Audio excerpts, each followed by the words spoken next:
সে পাগলের মতো ছুটতে শুরু করলো। বিটকেল ভূতটা তার ঘাড়ে বসে তার কান মলে দিতে লাগলো। লোভী লোভী, আমার ঘুম ভাঙালি কেন? লোভী, এই লোভী, এবার তোর মজা দেখাচ্ছি। আমার ভুল হয়েছে, কেউ আমাকে বাঁচাও, বাঁচাও আমাকে। হরিশ ছুটতে ছুটতে জঙ্গলের বাইরে নদীর ধারে দুই কাঠুরিয়া, মতিন আর হরিশ, নিজেদের কুড়াল ধার দিচ্ছে। শব্দ হচ্ছে। মতিনের কুড়ালটা পুরনো, কিন্তু হরিশেরটা ঝকঝকে নতুন।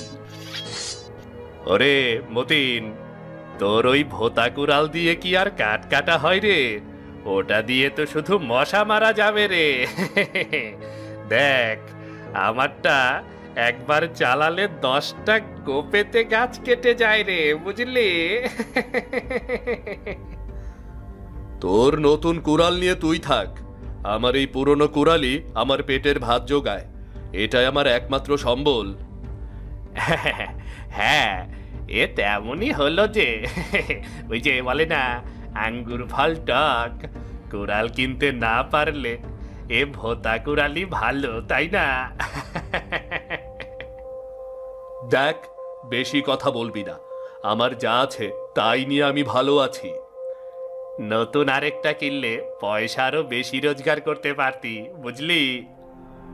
তোর মতো অত লোভ আমার নেই। তোর মতো এত টাকা হয়ে বা কি হলো? তোর তো অন্যের ভালো দেখলে গা জ্বালা করে, তাই না? ওসব তুই বুঝবি না। লোভ না থাকলে কি আর কেউ কোনোদিন বড়লোক হয় রে, বল? তোর সাথে আর তর্ক করতে চাই না। আবার সময় হয়েছে, আমি শুরু করলাম। না না না না না না, এ তো হবে না, এ তো হবে না। কি হবে না? এই জঙ্গলের গাছ কে কাটবে তা আজ থেকে আমি বলবো। গতকালই মোরলকে পয়সা করে দিয়ে হাত করেছি। নতুন কুড়াল কি আর এমনি এমনিতেই কিনেছি রে? আজ থেকে আগামী 15 দিন এই জঙ্গল আমার। তুই আমার ছোটবেলার বন্ধু, তাই তোকে আর নিষেধ করিনি, নয়তো বাকি সবাইকে নিষেধ করে দিয়েছি। দেখছিস না, আজ জঙ্গলে শুধু তুই আর আমি। ছি ছি ছি ছি ছি, শেষ পর্যন্ত লোভের জন্য তুই এই কাজ করলি? গরিব দুঃখী কাঠুরিয়াদের পেটের ভাত কেড়ে নিতে চাচ্ছিস তুই? এসব আমি বুঝি না। তোকে ভালো বুঝে সঙ্গে এনেছিলাম, কিন্তু তুই দেখছি ভালোর মান রাখতে জানিস না রে। তাই তোর এই জঙ্গলে কাঠ কাটা নিষেধ। যা যা যা, এবার বাড়ি যা। কি বলছিস তুই? তুই জানিস তো বাড়িতে আবার বুড়ো বা অসুস্থ মেয়ে আছে। একদিন কাঠ না কাটলে আমি ওদের মুখে খাবার তুলে দিতে পারবো না রে। না না না না না, এসব বলে কোনো লাভ নেই। যা যা যা, বাড়ি যা। দেখ ভাই হরিশ, তোর পায়ে ধরি, আমাকে 2টো গাছ কাটতে দে ভাই আমার। শোন, এই জঙ্গলের সব গাছ আমার। তুই যদি আর একবার আমার গাছের দিকে হাত বাড়িয়েছিস, তবে তোর হাত কেটে দেব আমি, আর মোরলকে বলে এই গ্রাম ছাড়া করাবো। এমন করিস না ভাই আমার, এমন করিস না। ঠিক আছে, তবে তুই যদি এক কাজ করিস, তাহলে আমি তোকে আমার জায়গা থেকে গাছ কাটতে দেব। কি কাজ বল, আমি সব করব। তোর বাড়ির কাজও করে দেব চাইলে। আরে না না না না, আমি কি আর অত খারাপ নাকি রে? তুই আমার ছোটবেলার বন্ধু, মনে আছে? ছোটবেলায় তুই আমায় একবার ভূতের ভয় দেখিয়েছিলি। আজ আমার পালা। শোন, তুই উত্তরের বাঁশবাগানের একটা বাঁশ কেটে নিয়ে আয়, তবেই আমি তোকে গাছ কাটতে দেব। মানে কি বলছিস? তোর মাথা টাথা ঠিক আছে নাকি রে? ওই বাঁশবাগানের পাশ দিয়েও কেউ যেতে চায় না, আর তুই বলছিস বাঁশ কেটে আনতে? উপায় তো এই একটাই, হয়তো বাঁশবাগানে যাবি, নয়তো বাড়ি ফিরে যাবি। আমাকে আর জ্বালাস না, যা যা যা যা যা। এই বলে হরিশ নিজের কুড়াল নিয়ে গাছ কাটতে থাকে, আর মতিন এদিকে পায়চারি করতে থাকে। আহ, আজকের কাঠের বাজারে ভালোই দাম যাবে। বেয়ারা হরিশ, আমাকে খুব ফাঁসালি। আমিও তোকে দেখে নেব। আমিও তোকে দেখে নেব।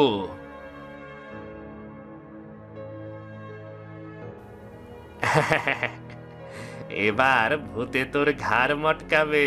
যা তুই যা।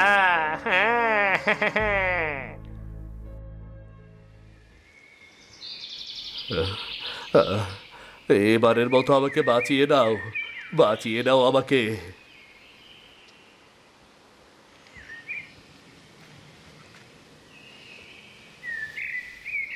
ওরে বাবা, এ তো ভূতের বাসবাগান। লোকে বলে এখানে নাকি ভূতের রাজা থাকে, কিন্তু কাঠ তো কাটতেই হবে। বাবা গো, মাগো, চাচা, চাচি, খালা, কে কোথায় আছো? এবারের মতো আমাকে বাঁচিয়ে নিও গো। সে সাবধানে বাঁশবাগানের ভেতরে এগিয়ে গেল। এদিকে বাঁশবাগানের ঠিক মাঝখানে একটা বিশাল খাটিয়া পাতা। খাটিয়ার ওপর শুয়ে আছে ভূতের রাজা। ভূতের রাজার পাশে বসে আছে এক শাকচুন্নি। সে বাতাস করছে আর খুব মিষ্টি সুরে গান গাইছে। ঘুম পাড়ানি মাসি পিসি মোদের বাঁশবাগানে এসো। বাঁশবাগানের ভূতের রাজাকে ঘুম তুমি পাড়িয়ে রেখো। আমাদের রাজা ঘুমের রাজা, নেই কোনো তার জুড়ি। যেমন রাজার বাহার আমার, তেমনি তার বুড়ি।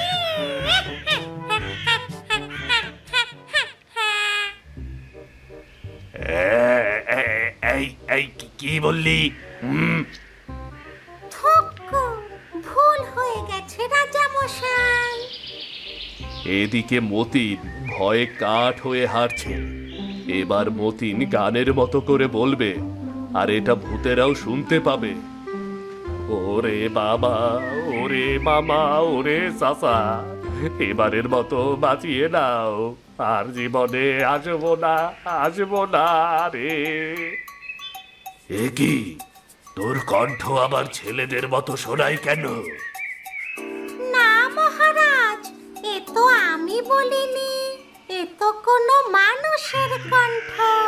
মনে হচ্ছে কেউ বাঁশবাগানে ঢুকেছে। মানুষ আমাদের বাঁশবাগানে? আপনি বললে এক্ষুনি ওর ঘাড় মটকাবো। না, ওকে আমার সামনে নিয়ে আয়, যা। ঠিক আছে মহারাজ।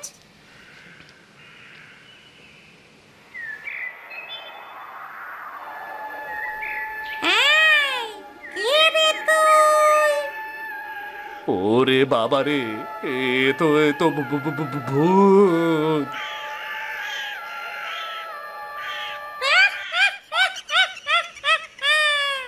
আমি জানতাম আমি এত সুন্দরী।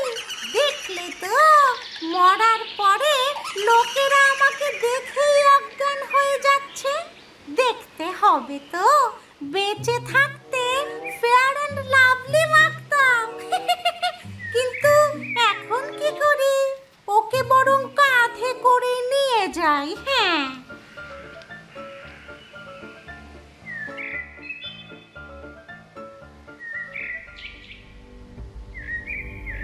এই যে মহারাজ, এই সেই মানুষ। এ কি, ও ঘুমিয়ে আছে কেন? ঘুমিয়ে নয় মহারাজ, আমাকে দেখা মাত্রই আমার অপরূপ সৌন্দর্য দেখে ও অজ্ঞান হয়ে গেছে। তোদের নিয়ে আর পারি না, তাড়াতাড়ি ওকে জাগা। এই মানুষ, ওঠ। মতিনের জ্ঞান ফিরল। সে চোখ খুলে দেখল তার সামনে বিশাল এক ভূত বসে আছে। সে ভয়ে কাঁপতে লাগলো। ওরে বাবা রে, ওরে বাবা রে, ওরে বাবা। আরে বোকা, আমাদের রাজা মুসলিম। আমি আমি একজন কাঠুরিয়া, আমাকে ছেড়ে দিন। আমার ঘাড় মটকাবেন না, দয়া করে, দয়া করে আমার ঘাড় মটকাবেন না, ছেড়ে দিন। আরে ভয় পাস না, আমি তোর সাহস দেখে মুগ্ধ রে, আমি তোর সাহস দেখে মুগ্ধ। আজ পর্যন্ত কেউ বাঁশবাগানে আসার সাহস করেনি, তুই এসেছিস, বাহ! কিন্তু তুই কেন এখানে এসেছিস বল তো? মহারাজ, আমি গরিব মানুষ, কাঠ না কাটলে আমার পেটে ভাত জুটবে না। আর আর আমার এক লোভী প্রতিবেশী আছে, হরিশ।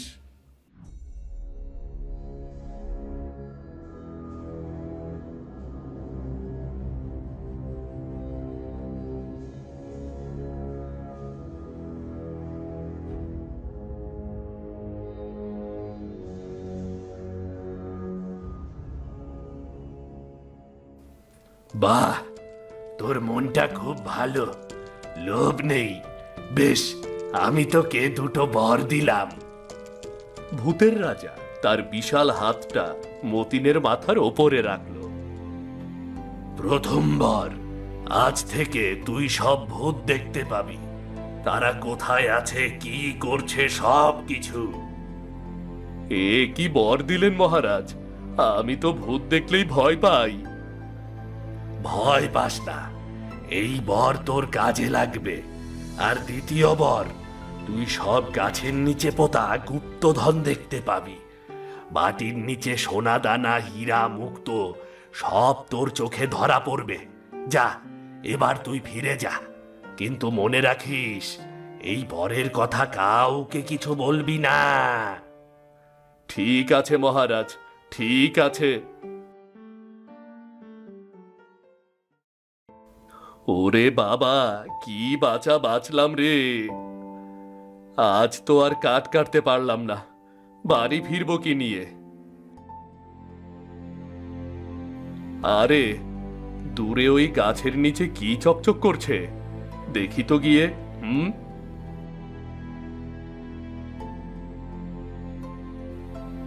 আরে, এ তো সোনার হাড়ি।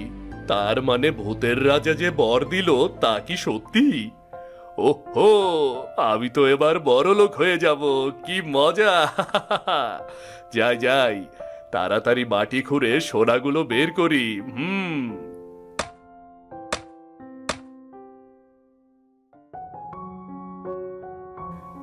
এবার তো আমার জীবন বদলে গেল।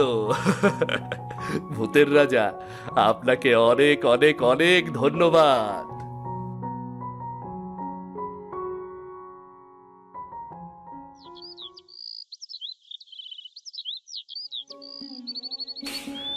কয়েক মাস পর মতিনের জীবন পাল্টে গেল। সে একটা ছোট বাড়ি বানালো আর বাজারে দোকান খুলল। অন্যদিকে হরিশ আর তার বউ মতিনের উন্নতি দেখে জ্বলে পুড়ে মরে যাচ্ছে। কি গো, তুমি নাকি সবচেয়ে টাকাওয়ালা কাঠুরিয়া, আর মতিন তবে কি, সে তো এখন রাজা বনে গেল। তুমি সারাদিন লোক নিয়ে ভালো কাঠ কেটেও একটা নতুন শাড়ি কিনে দিতে পারো না, আর মতিন ওর ভোঁতা কুড়াল দিয়ে কাঠ কেটে বাড়ি দোকান সব বানিয়ে ফেললো। চুপ করো তো, আমিও তো তাই ভাবছি। ওকে তো আমি একটার বেশি গাছ কাটতে দেই না, কিন্তু ও এত টাকা পাচ্ছে কোথা থেকে? আমি তো ওর সঙ্গে যাই, ও তো কাঠই কাটে। শোনো, আমার মনে হয় ওকে তুমি দামি কোনো গাছ কাটতে দিয়েছিলে, তাই এবার থেকে তুমি ওকে বলবে তোমার জন্য ও যেন গাছ বেছে দেয়। ঠিক বলেছ তো, তাহলে কালকে আমি মতিনের দেখানো গাছ কাটবো।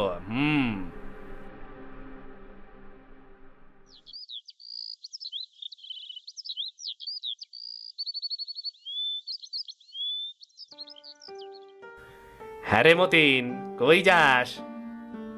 এই তো দোকানের দিকে যাই। কেন রে, আর কাঠ কাটতে যাবি না নাকি? না রে, এখন আর কাঠ কাটার দরকার হয় না, এতেই চলে যায় আমার। ঠিক আছে, আজকের মতো চল না, দুই বন্ধু মিলে কটা কাঠ কেটে আসি। চল চল। ঠিক আছে, এত করে যখন বলছিস, চল চল।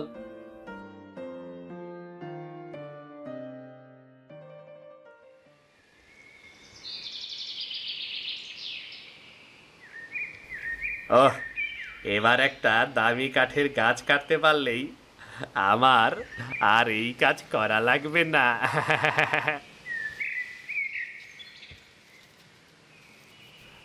আজ তোর দেখানো গাছ কাটবো, বল দেখিনি কোন গাছটা কাটা যায়।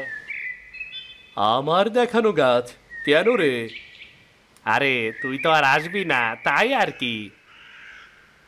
আজ আমার প্রতি ওর এত ভালোবাসা, ভালোবাসা একটু বেশি উতলে পড়ছে। নিশ্চয়ই এর মাঝে কোনো ঝামেলা আছে। আমিও কম না, আজ তোকে মজা দেখাবো। এরপর মতিন এদিক ওদিক তাকাতে থাকে। দূরে একটা গাছে বিটকেল ভূতের বাসা। আজ বেশ খাওয়া দাওয়া হয়েছে, এখন লম্বা একটা ঘুম দেব। কিন্তু কেউ যদি আবার ঘুম ভাঙায়, তার 12টা আমি বাজিয়ে দেব। আরে ওই তো, ওই গাছটায় একটা বিটকেল ভূত বসে আছে। আজ তোকে ওর খপ্পরেই ফেলবো। কি হলো রে, এখানে দাঁড়িয়ে থাকলি কেন রে? আরে ওই তো একটা ভালো গাছ দেখলাম, তাই তো দাঁড়িয়ে গেলাম রে। তাহলে আর দেরি কেন, চল চল এগিয়ে যাই।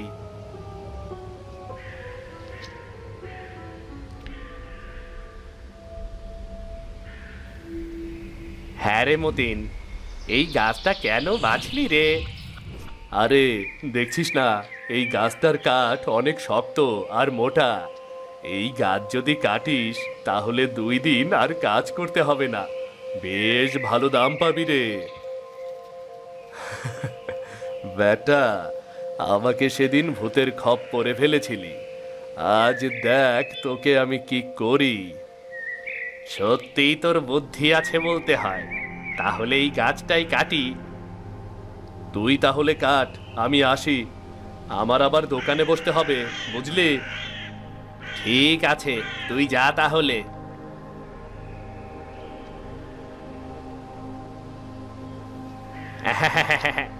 এবার আমি বড়লোক হয়ে যাব, মতিনের থেকেও বেশি বড়লোক।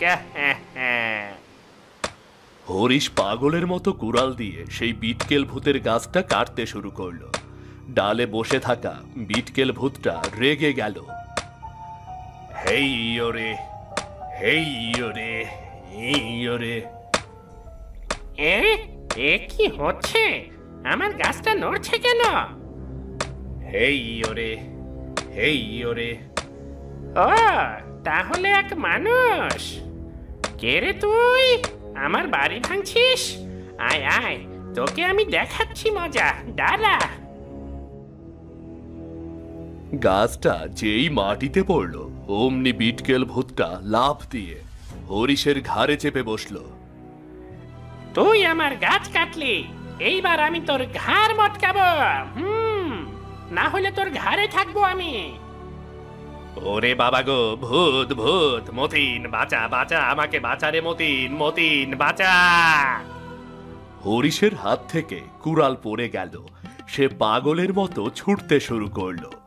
বিটকেল ভূতটা তার ঘাড়ে বসে তার কান মলে দিতে লাগলো।